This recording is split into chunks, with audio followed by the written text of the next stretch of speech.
प्रार्थना करते हैं कि झूठी भक्ति भी शुरू कर दे, करो।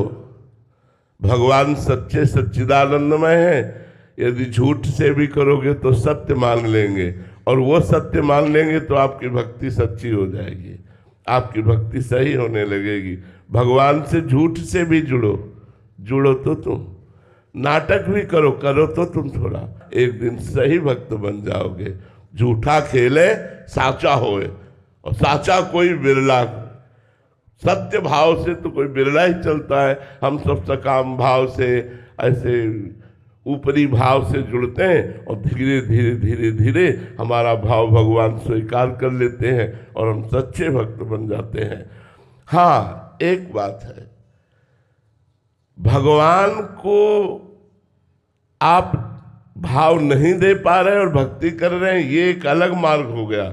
लेकिन भगवान का दिखावा करके लोगों को लूट रहे हैं, लोगों से पैसा ऐंठ रहे हैं, ये नरक जाने का मार्ग है, ये भक्ति का मार्ग। हम जो प्रशंसा कर रहे हैं कि हमारे भाव नहीं है, हमारी श्रद्धा उस कोटि की नहीं है, पर हम भगवान का भजन करते हैं, हम भगवान की आरती पूजा करते हैं, हम भगवान को भोग लगाते हैं, तो हमारा ये सब भाव सत्य सच्चिदानंद प्रभु से जुड़ने के कारण पूर्ण सत्य हो जाएगा। लेकिन इस भाव का दिखावा करके फिर लोगों को अपनी तरफ आकर्षित करना, प्रणाम नमस्कार, रुपया पैसा वासना की पूर्ति, ये दूसरी बात हो गई।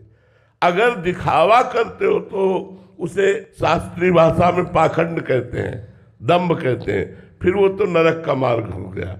और यदि हमारे भाव नहीं, फिर भी हम भगवान से जुड़े, तो भगवान एक दिन हमें भावुक संत बना देंगे।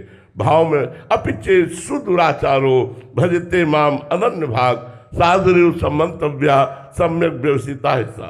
अगर घोर दुराचारी भी हो और वो अनन्य भाव से भगवान की शरण में चला जाए, तो भगवान कहते उसे महात्मा मानो, महात्मा, क्योंकि मैं बनाऊंगा महात्मा, करो सद्यते साधु समाना, मैं उसे साधु के समान बना दूंगा।